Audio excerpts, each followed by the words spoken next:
En el primero de Primus, las sirenas sonaron a través de Terra. En los innumerables mundos conquistados y gobernados por el Imperio del Hombre, hablaron de las divisiones del año, del tiempo dividido en 1000 astillas iguales. Primera división, segunda división, tercera y así sucesivamente, sin variación ni carácter, hasta que el peso del conteo llegó a 1000, y un año se volcó a la siguiente. En mundos de noches interminables o días cegadores, un año era igual. En un imperio que abarca una galaxia, cualquier otra cosa no habría tenido sentido. 14 del milenio 31. Fue como los registros supervivientes marcarían el primer momento de ese día, sellados y corregidos para la precisión temporal, estandarizados y despojados de cualquier significado. Pero aquí, en el mundo cuya noche y día y estaciones le habían dado a la humanidad su concepto del tiempo, el viejo conteo todavía significaba algo y también lo hizo el momento en el que un año murió y otro nació. La fiesta de las dos caras, el día de nueva luz, la renovación, una y otra vez fueron sus nombres. Pero durante más tiempo que el recuerdo, fue el primero de Primus, el primogénito de los 365 días que siguieron, un día de esperanza y nuevos comienzos. El cambio de ese año comenzó con nieve en las almenas del norte del Palacio Imperial, donde 3 hermanos semidioses observaban los cielos nocturnos. Comenzó con la luz del amanecer y el frío helado llegando a una cámara en la parte superior de la torre, y revolviendo las cartas pintadas repartidas por un hombre que era más viejo de lo que nadie sabía. Comenzó con el sonido de las sirenas, una al principio, en lo alto de las agujas del palacio, antes de que otros gritaran el grito. El sonido hizo eco a través de los puertos espaciales del tamaño de una montaña, y de los cuernos de Vox en los estratos profundos de las colmenas atlantes. Continuó y siguió, deteniendo las manos de las personas mientras comían y trabajaban. Ellos miraron hacia arriba, en las cuevas debajo de la tierra, y en las bóvedas de colmenas y debajo de la deriva de smog, miraron hacia arriba. De los que podían ver el cielo, algunos pensaron que podían distinguir nuevas estrellas entre el firmamento, y congelarse entre la promesa de cada pinchazo de luz, una promesa de fuego y ceniza y una era de pérdida. Y con el sonido de las sirenas, el miedo se extendió, sin nombre, pero todavía se habla. Él está aquí, dijo uno de los semidioses.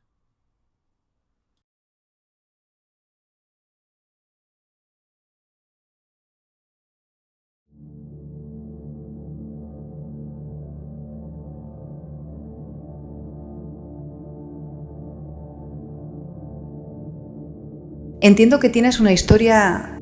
dijo ella. El lobo estaba de pie ante ella, la piel de su espalda plateada bajo la luz de la luna. Una particularmente entretenida. Me gustaría recordarlo para la posteridad. ¿Cuál historia? Horus matando al emperador. El lobo se volvió, sus dientes una sonrisa de tristeza. Mersadie Oliton se despertó del sueño de la memoria con el sudor en la cara. Respiró y tiró la manta sobre ella desde donde se había deslizado en el suelo. El aire era fresco y húmedo en la celda, perfumado con la espiga del aire que había sido exhalado demasiado. Ella parpadeó por un segundo. Algo era diferente. Extendió una mano y tocó la pared de metal. La humedad se aferraba a los remaches y las costras del óxido. El ruido de los motores de la nave había desaparecido. Dondequiera que estuvieran, estaban parados en el vacío. Dejó caer su mano y dejó escapar un suspiro. Los jirones del sueño de la memoria todavía se aferraban a sus párpados. Se concentró, tratando de tirar de los hilos del sueño incluso mientras se deslizaban en la oscuridad. Debo recordar se dijo a sí misma. El prisionero se pondrá de pie y se enfrentará a la pared. La voz resonó en el altavoz situado encima de la puerta de la celda. Ella se puso de pie instintivamente. Llevaba un mono gris, desgastado y descolorido. Puso las manos en la pared, extendió los dedos. La puerta se abrió con un sonido metálico y se oyeron pasos en el suelo rayado. El guardia sería uno como el resto, vestido de carmesí y enmascarado de plata. La humanidad de su voz oculta por la distorsión Vox. Todos los carceleros eran iguales, tan constantes como el tic-tac de un reloj que nunca marcaba la hora. Pequeños espacios, puertas cerradas, preguntas y sospechas. Ese había sido su mundo durante los 7 años desde que regresó al sistema solar. Ese era el precio por lo que había visto, por lo que recordaba. Ella había sido una rememoradora, uno de los miles de artistas, escritores y eruditos enviados a presenciar la Gran Cruzada, que trajo la luz de la razón a una humanidad reunida. Ese había sido su propósito: ver, recordar. Al igual que muchos propósitos claros y futuros brillantes, no había funcionado de esa manera. Escuchó los pasos detenerse detrás de ella, y sabía que el guardia colocaría un recipiente con agua y un mono nuevo en el suelo. ¿Dónde estamos? Preguntó ella, oyendo la pregunta que salía de su boca antes de que pudiera detenerla. Ella esperó. No habría un castigo porque ella lo pidiera, ni las palizas, ni la retirada de alimentos o la humillación. No era así como funcionaba este encarcelamiento. El castigo era el silencio. No tenía ninguna duda de que otros prisioneros utilizaban otros métodos más viscerales. Había oído gritos. Pero para ella solo había silencio. 7 años de silencio. No necesitaban hacerle preguntas después de todo. Le habían quitado los carretes de memoria del cráneo, y esas grabaciones les habrían dicho todo lo que querían y más. Todavía estamos en el vacío, ¿no es así? Dijo ella, todavía de cara a la pared. Las vibraciones del motor se han detenido. No hay forma de perderlo si ha pasado algún tiempo en naves. Una vez pasé tiempo en una nave de guerra. Nunca pierdes el sentido de ello. Silencio de nuevo. Eso fue extraño. Ella había tratado de hablar con los guardias en los primeros años, y su respuesta había sido dejarla sin respuesta. Después de un tiempo, eso había caído peor que si le hubieran golpeado un látigo en la espalda. Sin embargo, nunca la habían golpeado, ni siquiera la habían tocado. Incluso cuando abrieron su cráneo para quitar los carretes de memoria, la habían sedado, como si eso hiciera más aceptable la violación que siguió. Supuso que tales pequeñas misericordias tenían que ver con Cruz o Loken. Los antiguos lobos lunares la habían vigilado tanto como podían, pero eso todavía la había dejado prisionera de la prisión más grande y oscura del Imperio. Loken había dicho que la liberaría, pero ella se había negado. Incluso mientras le dolía, ella entendía por qué tenía que permanecer encerrada. ¿Cómo no podría entenderlo? Después de todo, ¿no había visto la verdadera cara del enemigo? 4 años de vida en el espíritu vengativo entre los hijos de Horus, a la sombra de su padre, que ahora había incendiado la galaxia con la guerra civil. ¿Qué otra recompensa podría haber para recordar esos días? Una galaxia se encogió para silenciar y plastillar paredes, con solo sueños y recuerdos para hablar con ella. Después de unos meses, había empezado a soñar recuerdos. Soñaba con su hogar en Terra, con la luz del sol atravesando el borde de la placa orbital de Arcus, su madre riendo y llamándola mientras corría por los jardines hidráulicos. Y ella había soñado con su tiempo entre los lobos de la luna y los hijos de Horus, con personas ahora muertas. Ella había pedido pergamino y bolígrafo, pero no se le había dado ninguno. Había regresado a los viejos juegos que su enfermera le había enseñado. Maneras de guardar los recuerdos cuando se despertaba. Formas de recordar el pasado incluso cuando huía en la distancia. En el silencio, había recordado que los recuerdos y los sueños eran todo lo que tenía, todo lo que ella era. ¿Estamos todavía en algún lugar en el sistema solar? Preguntó, y movió su cuello para mirar detrás de ella. ¿Por qué sigo hablando? ¿Por qué no se ha ido al guardia? La nave no se siente como si se estuviera preparando para el atraque. ¿Dónde estamos? Habían venido por ella a su celda de la fortaleza sin nombre hace 3 noches. La habían cargado en una caja apenas lo suficientemente grande como para mantenerse en pie. Ella sintió que la caja temblaba y se balanceaba cuando las máquinas la levantaban a ella. La habían dejado entrar en esta celda, y ella había reconocido la vibración de una nave bajo sus pies.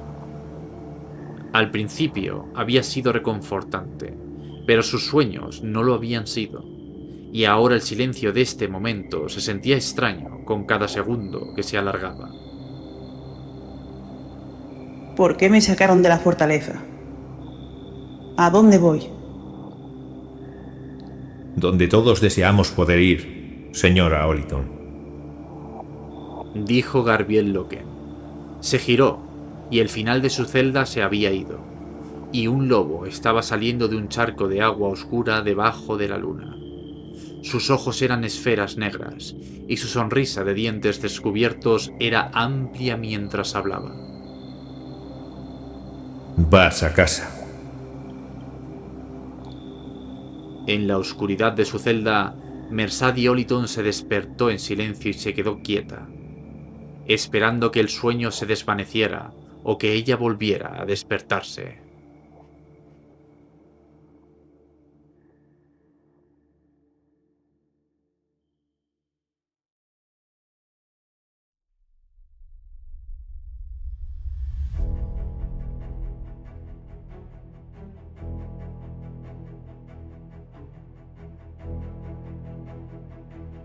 La primera nave de la embestida murió cuando rompió el velo de la realidad. Corrientes de plasma se extendían desde las plataformas de armas. Fuego blanco se estrelló contra la proa de la nave. Un relámpago y un ectoplasma brillante fluían detrás de su casco. Conchas macrodetonadas entre las heridas fundidas ya cortadas en su piel. Torretas y agujas cortadas de su bulto. Torres se desprendieron de su espina dorsal. Siguió llegando incluso cuando sus arcos se rompieron. El naufragio en llamas golpeó la primera de las minas dispersas en la oscuridad.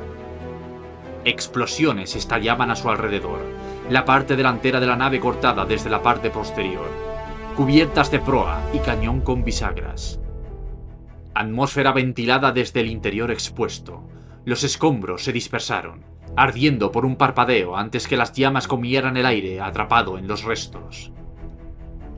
Nave destruida, dijo un adepto a los sensores desde el otro lado del puente del Lacrimae. Sigismund observó la muerte del intruso mientras se extendía por las pictopantallas sobre el estrado de mando. Estaba blindado, su espada encadenada a su muñeca y el punto de descanso en la cubierta a sus pies. No parpadeó ni se movió cuando la nave moribunda cayó sobre su vista. En lo profundo de su mente, escuchó las palabras que lo habían llevado a este lugar y tiempo. Debes elegir dónde pararte. Por las palabras de tu deber o por el lado de tu padre al final.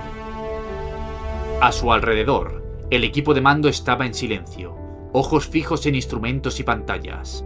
Este fue el comienzo del momento que todos sabían que terminaría con los años de espera. Algunos, tal vez, habían pensado o esperado que nunca llegaría. Pero aquí estaba, marcado con fuego. Escogí. Killer. Pensó, y en su mente, escuchó de nuevo las palabras que Dorn había pronunciado a juzgar por esa elección.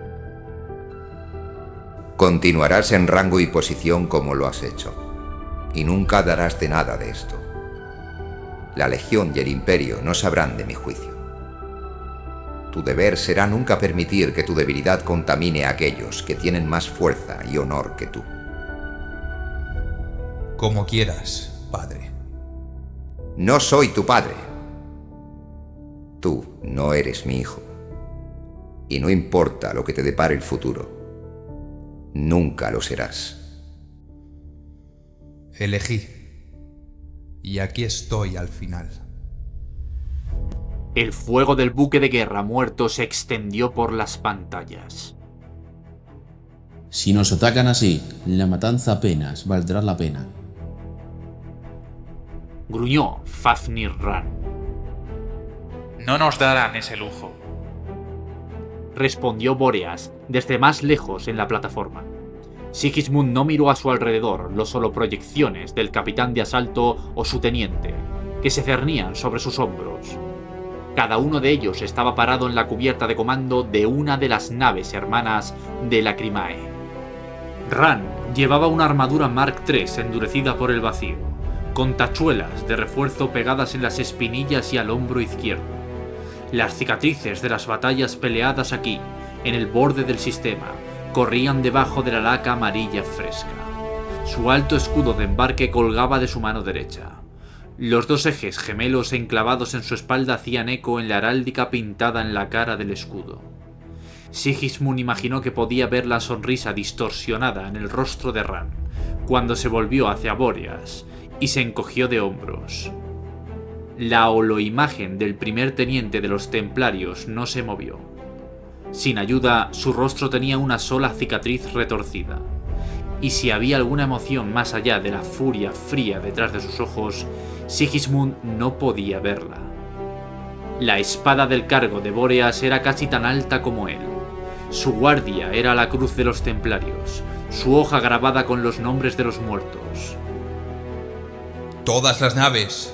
¡Espere!, dijo Sigismund en voz baja, y escuchó las órdenes. La vibración en la cubierta subió de tono. El dolor sordo que había estado creciendo en su cráneo durante las últimas horas se estaba agudizando. Noté que uno de los tripulantes de la cubierta humana se estremeció, y se pasó una mano por una gota de sangre que se formaba en su nariz. Mantener nuestros juramentos y la fuerza de nuestro propósito, llamó. Los susurros zumbaban en el borde de sus pensamientos, las puntas de afeitar arañando el metal. Habían tenido que sedar a todos los astrópatas de la flota 2 horas antes, ya que una ola de presión psíquica los había enviado a balbucear y gritar. Se había vuelto más intenso con cada momento que pasaba, y presagiaba una cosa. Era la ola de proa de una armada verdaderamente vasta que venía a través de la disformidad, y se dirigía hacia el sistema solar como un frente de tormenta. Horus y los traidores venían.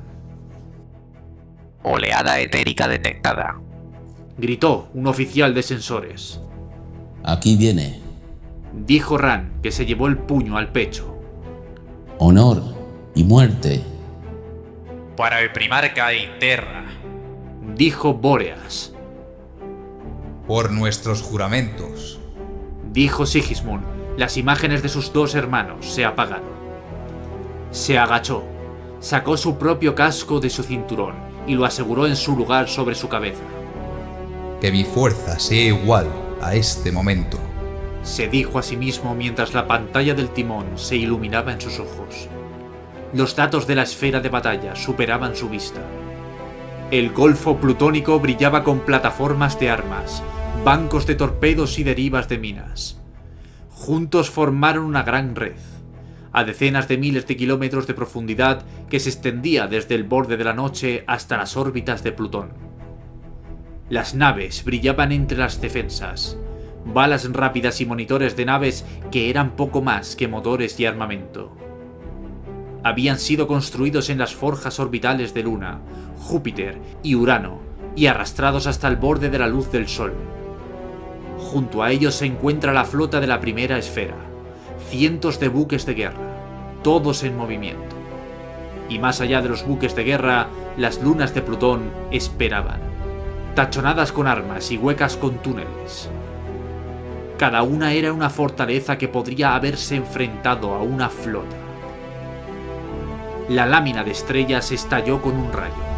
Los alquileres se abren en el vacío. Los colores nauseabundos y la luz deslumbrante brotaban de una nave tras otro. De la nada a un ser. Decenas y luego cientos. Los servidores de sensores en el Lacrimae se movieron y murmuraron a medida que los objetivos se multiplicaban más rápido de lo que podían vocalizar las actualizaciones. Minas detonadas, explosiones saltando de una a otra en cadenas que se extendían a través de la oscuridad. Las plataformas de armas se abrieron. Los proyectiles macro, los cohetes y el plasma golpearon el metal y la piedra. Se aburrieron y explotaron. Las naves murieron incluso mientras duraban la realidad. La armadura despojada por el fuego, las entrañas, se derramaban en la oscuridad. En los primeros 10 segundos, más de 100 embarcaciones fueron incendiadas. La mayoría habían sido antiguos buques de guerra del ejército imperial, tripulados por los humanos que habían jurado a Horus y habían sido recompensados con el honor de ser los primeros en sacar sus espadas en esta batalla. Murieron por ese honor, quemándose también en la ruina de sus naves, con cascos destrozados a su alrededor. Pero siguieron viniendo, nave tras nave, rompiendo la realidad como banderas ondeando frente a una línea de armas. El primer buque de guerra Legiones Astartes emergió de la disformidad. Fue nombrado Eringes, y era un galeón de bombardeo de la Cuarta Legión. Un casco de 5 kilómetros de largo envuelto alrededor de un trío de barriles de cañones de Nova. Soltó los 3 disparos cuando el vacío besó su piel. Cada cáscara de cañón de Nova tenía el tamaño de un titán de batalla, su núcleo lleno de plasma inestable. No tenían un objetivo, pero no necesitaban ninguno. Corrieron directamente hacia el corazón de las defensas y explotaron con la fuerza y la luz del nacimiento de una estrella. Las plataformas de armas desaparecieron. Las miras se encendieron en esferas de llamas rojas. El fuego brotó de las defensas cuando más naves pasaron por los escombros de sus parientes muertos. La luz del incendio inundó las pantallas y las ventanas de la Lacrimae. La pantalla del timón de Sigismund se atenuó. Adelante, en formación, dijo, y el Lacrimae saltó hacia adelante. 20 cruceros de ataque y destructores rápidos siguieron en estrella de formación. El fuego de Lance surgió de ellos, cortando naves mientras cruzaban la parte delantera de la flota enemiga. Penachos de luz fantasma y ectoplasma se extendían como brazos a través de la oscuridad mientras más naves perforaban a través de la disformidad. Una ráfaga de rayos etéricos golpeó al crucero solar, son de los puños imperiales. Giró. Su casco se agrietó y se arrugó cuando las leyes de la realidad entraron en movimiento. Los Lacrimae y sus hermanas no se detuvieron, sino que se lanzaron. Tenían un propósito en este momento: matar a la mayor cantidad posible de enemigos mientras se arrastraban de la deformación a la orilla de la realidad. Por el momento, las presas de los puños imperiales eran vulnerables, y la flota de la primera esfera eran depredadores. Las armas de Lacrimae encontraron la piel del juramento de fuego de la barcaza antes de que pudieran encender sus escudos vacíos. Conchas macroperforadas a través de cubiertas de armas y explotaron. Municiones cocinadas en los almacenamientos de carga. El casco del juramento de fuego se hinchó. Luego estalló. Las piezas del casco del tamaño de un edificio salieron con una guadaña. Capturaron el flanco del crucero de batalla cuando emergió de la disformidad y arrancó el castillo de mando de su parte posterior. La brecha de la deformación que había surgido se tragó los restos. ¡Adelante! Su voz pasa a través de las naves de su comando a través de un Vox Link crepitante. Por nuestros juramentos somos verdaderos. Los Lacrimae se deslizaron mientras su tripulación mortal gritaba mientras fantasmas y pesadillas inundaban su vista. La realidad en la esfera de batalla ahora era poco más que los restos destrozados que soplaban en la noche. El Lacrimae rodó, sus armas encontrando enemigo tras enemigo, pero por cada uno que murió, otros 3 vinieron de la disformidad. Los torpedos muertos se colocaron en el vacío y se lanzaron hacia adelante, canales de naves partidas y quemadas. Las lunas de la fortaleza de Plutón encontraron su alcance hasta el primero de los invasores y hablaron. Los escudos vacíos recién encendidos destellaban cuando colapsaban. Bolis respondió. Las flotas de reserva que se mantenían cerca de las lunas avanzaban y comenzaban a matar y morir. La luz de la batalla se hinchó, difuminándose con el brillo de miles de transiciones de distorsión, hasta que el lado que estaba disparando y el que se estaba quemando se perdió en un arrebato de decenas de miles de kilómetros de ancho. Horas más tarde, la luz de ese fuego brillaba en la noche sobre las almenas del Palacio Imperial, cuando las sirenas sonaban y las alarmas sonaban para avisar que, por fin, Horus había llevado su guerra al sistema del nacimiento de la humanidad.